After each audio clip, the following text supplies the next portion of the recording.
Benefit లేదా పుష్ప 2 ఎఫెక్ట్తో సంక్రాంతి చిత్రాలకు నష్టం తప్పదంటున్న సినీ వర్గాలు. ప్రత్యేక ప్రదర్శనలు, టికెట్ ధరల పెంపు లేకుంటే కష్టమే అంటున్న నిర్మాతలు.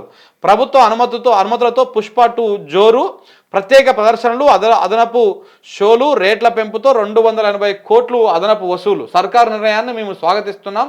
బెనిఫిట్ షో ప్రభావం మిగతా ఆటలపైన పడి కొన్నాళ్ళు థియేటర్లు మూసేయాల్సినటువంటి పరిస్థితి వస్తుంది. ఎగ్జిబిటర్లు సినిమా హాల్ల యాజమాన్యాలు చెప్తా ఉన్నాయంట. ఏంది పుష్ప 2 వల్ల అంటే మళ్ళీ నెగిటివ్ ప్రోపగండా స్టార్ట్ చేశారు. అంటే ఒక్క అల్లు అర్జున్ వల్ల మిగతా చిత్ర పరిశ్రమ మొత్తం ఇబ్బంది పడతా ఉంది అని చెప్పడం కోసం ఈ వార్త రాసిందన్నమాట ఆంధ్రజ్యోతి. ఎందుకంటే రేవంత్ రెడ్డి మీద బాగా నెగిటివ్ అయింది కదా, దాన్ని కవర్ చేయడం కోసము ఒక్క అల్లు అర్జున్ వల్ల పుష్ప సినిమా వల్ల మొత్తం సినిమా పరిశ్రమ మొత్తం ఇబ్బందులు పడతా ఉంది అని చెప్పడం కోసము ఈ వార్తను రాసిరు, వడ్డీ వార్చారు. దానికి కారణం ఎవరు? ఆ తప్పు కారణం ఎవరు? కంప్లీట్గా రాష్ట్ర ప్రభుత్వం ఫెయిల్యూర్. ఇంకా తర్వాత కూడా సంచలన విషయాలు బయటకు వచ్చినాయి. అసలు తొక్కిసలాట అల్లు అర్జున్ పోకముందుకే తొక్కిసలాట జరిగింది. ఆ తొక్కిసలాటలోనే రేవత్కి అదైందని చెప్పేసి కూడా తర్వాత వీడియోలు వార్తలు వచ్చినాయి. ఇవన్నీ పక్కకు పోయినాయి. ఇప్పుడు పుష్ప వల్లనే మొత్తం సినీ పరిశ్రమ ఇబ్బందులు పడతా ఉంది. ప్రభుత్వం బెనిఫిట్ షోలు, టికెట్ల రేట్లు పెంచుకోవడం వల్ల 280 కోట్లు అదనంగా వచ్చినాయి. మరి వీళ్ళకు బెనిఫిట్ లేదా?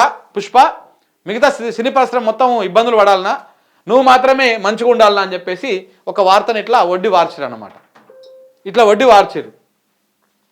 ఇగో చూడండి ఒకసారి, మంచిగా ఉంటుంది ఈ వార్త.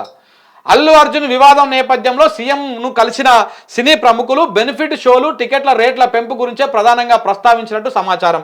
ఎందుకు అంటే సంక్రాంతికి పలు సినిమాలు రాబోతున్నాయి. బెనిఫిట్ షోల ద్వారా ఆ సినిమాలు భారీగా అదనపు కలెక్షన్లు రాబట్టుకునే అవకాశాలు ఉన్నాయి.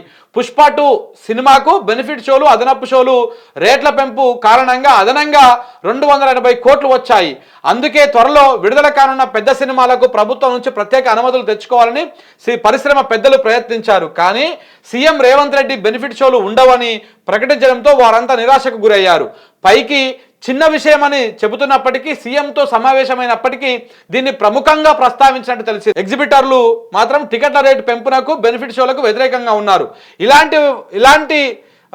ఇలాంటి చర్యల వల్ల పేద మధ్యతరగతి ప్రేక్షకులపైన భారం పడుతుందని, పెద్ద సినిమాలు ఎక్కువ డబ్బు పెట్టి చూసిన ప్రేక్షకులు ఇతర సినిమాలకు రాకపోవడంతో థియేటర్లు కొన్ని రోజులు మూసేసుకోవాల్సి వస్తుందని పరిస్థితి ఏర్పడుతుందని వారు ఆందోళన వ్యక్తం చేస్తున్నారు. అందుకే సీఎం రేవంత్ రెడ్డి నిర్ణయాన్ని స్వాగతిస్తున్నారంట. ఇటీవలనే ప్రకటించారు.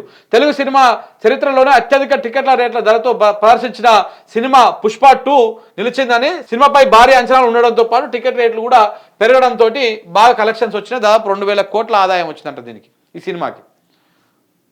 ఇప్పుడు ఈ బెనిఫిట్ షోలు ఉండకపోతే ఇక మొత్తం సినీ పరిశ్రమ ఇబ్బంది పడుతుందని చెప్పేసి ఒక వార్తని వీళ్ళు మన ఆంధ్రజ్యోతి వడ్డీ వార్చిందన్నమాట. చూడు, ఇంకా అయిపోలే అల్లు అర్జున్ని బ్లేమ్ చేసే కార్యక్రమం ఇటు కాంగ్రెస్ పార్టీ కానీ, కాంగ్రెస్ పార్టీ పత్రికలు కానీ ఇంకా అయిపోగొట్టలే. ఇంకా ఉన్నది, అది కొనసాగుతూనే ఉంటుంది ఇంకా కూడా.